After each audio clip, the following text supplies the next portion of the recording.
What old video games do you still play regularly? Sid Meier Alpha Centauri. Looks like crap now, but the ability to create your own units, all the technologies with the great voice acting.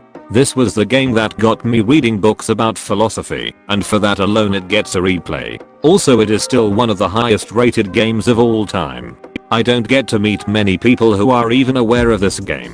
I fondly remember designing the cheapest units I could, so I could border off resources from the AI. I loved how nuclear weapons would actually alter the world map, turning the land into ocean. You could even set off chain reactions if I recall. Yeah, you could. This game was way ahead of its time. The political sects meshed with the economic aspects, rioting, plagues, climate change. It was an incredible game that I still come back to. Unfortunately, I had to get my copy from EA, though GOG sells it, or used to sell it. My favorite factions to play as are the University and the Morganites. I always play as a free market and a democracy. Bully. I go back to Bully at least once a year. That game has charm and atmosphere for days. Shame Rockstar doesn't fully understand the special potential franchise they are sitting on. Now they know and understand. They just can't slap a online mode on it, so they are not gonna bother making a sequel. It won't print money, so it's not worth the effort. RDR2 will be the last good R** game, because from here on it's just not worth it to them as a company to do anything but online bullshit. Bully Online would be freaking awesome. Get stuffed into a locker by a high-ranking jock, just like actual high school. Mario Kart and Super Mario 64 on the N64. Took us forever as kids to figure out you had to jump into the paintings to get anywhere. There's one level that the painting is really small, up in the tower, I think towards the last Bowser. It's the level where you have to change the water level up and down. I was following some game guide as a kid. This was back when it was released, and I could not for the life of me figure out why I couldn't find the painting. I was looking for a huge one like all the others. You're thinking of the mountaintop level with the mushrooms on it. The water level has the big spider dude on it, and where you jump, height-wise, determines the level of the water. Holy shit. The height I jumped determined the water level. I never knew that, and could never figure out that level's quirk, so I didn't collect any stars in it. They had a few levels with tricks like that. There was also the level where everything is really big or really small, and you choose which to start with by going into the big or small painting. Or the level that you find by jumping into a wall. You find the location you jump into by looking into the mirror. There's a painting in the reflection that isn't there outside of the reflection. Some of this you could find out by talking to the various toads around the castle. Yup, got those confused in my head.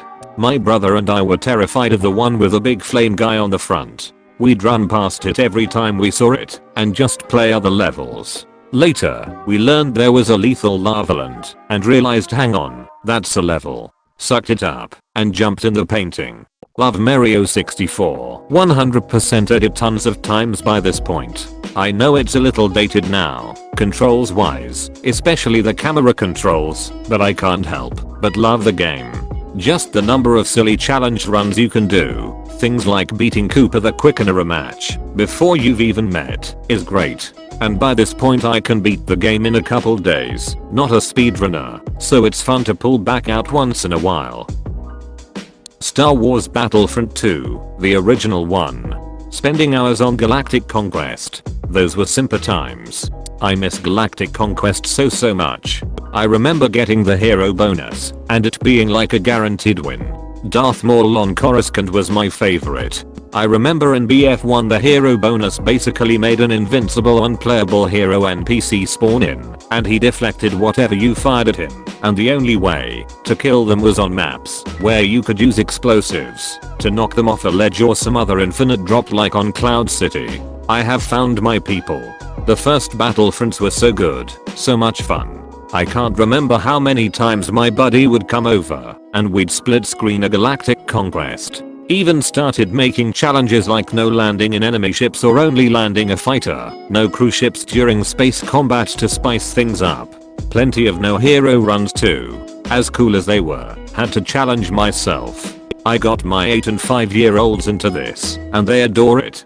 still only playing bot matches, but they love the lore and how the gameplay is fast and enjoyable without being brutally hard.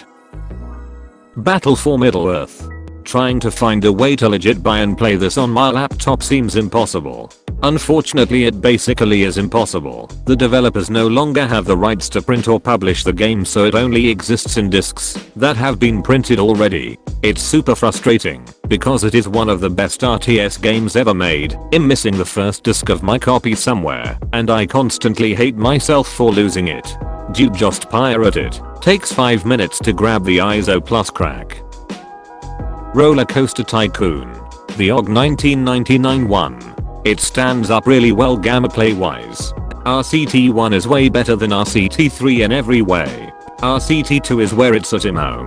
RCT2 is a straight upgrade to RCT1, and the series went downhill from there. A shame, cause that's probably one of my most played series of all time, and it's what got me hooked on gaming as a kid. I just really like riding on my coasters. Okay.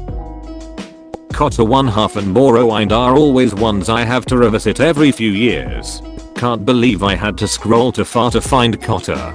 Seems like those games were the last gasp of game designers trying to create narratives that would play out differently based on the choices the player made. The members who would join your team, whether they became force sensitive, whether they became good or evil, whether or not they betrayed you at some point, all were variable based on the choices you made over the course of gameplay. I can play that game today and still get different plot lines I never saw before.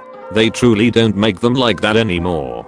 I remember when I first found out you could turn characters into force sensitives, and it blew my mind that after multiple playthroughs I hadn't figured it out due to not diving too deep into each crew member. Looks like I'm doing another run through. Age of Empires every now and then. Epic game. It's one of the few which developers improved over time instead of screwed. Age 2nd has a pretty nice subreddit as well. I'm playing through AoE to Conqueror's campaigns right now. I love AoE. I'm currently burning Age of Mythology. Medieval 2nd, Total War and Mass Effect. Nothing like getting excommunicated when you're not even the one that started a war with another Catholic faction. Lol. Waiting for the remastered Me trilogy for my yearly playthrough. I run a Medieval 2 campaign about once a year still, just to remind myself what Total War used to be. It was a better time when there was hope for the future of real-time tactical warring with epic battles. Morrowind. Came here to say this. About once a year I load it up and lose anywhere from a week to a month with it. It's ugly and clunky, but it just hits right. I love that the different areas didn't scale with you, the fact that you weren't spoon-fed everything, and that the armor was incredibly varied. It also feels much more real, or maybe unique is a better word, than Skyrim or Oblivion. I loved Skyrim and Oblivion too, but they felt much more cliche.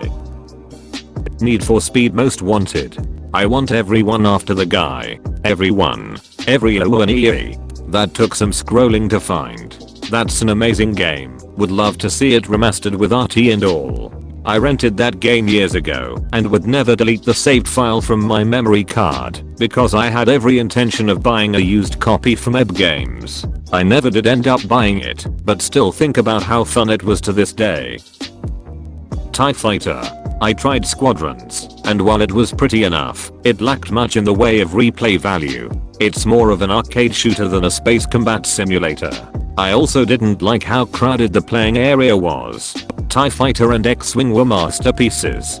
Are masterpieces. Diablo 2, Sims 2, Age of Empires 2. The Sims 2, what a game. I honestly think it's peak Sims. 3 was cool, but it bugs me how awful it runs on a $2K plus PC. I bought Sims 3 and Sims 4 Basics, and did not like any of them. I have more than 500 hours in Sims 2 lol. Sims 2 was the last time you could just play the base game and still experience so much. I loved The Sims 3, but it's pretty buggy. I'm finally starting to like The Sims 4, but I realized it's because I have expansions now. Without expansions, there's nothing to do. In my experience, Sims 3 requires a 64-bit machine, or it will be extremely buggy with frequent crash to desktop. It also pretty much requires world adventures to have a lot to do, but the rest of the expansion packs are more flavor than outright required. Thanks for watching. Hit the subscribe button and activate the notification bell for more videos. Also like the video if you enjoy it.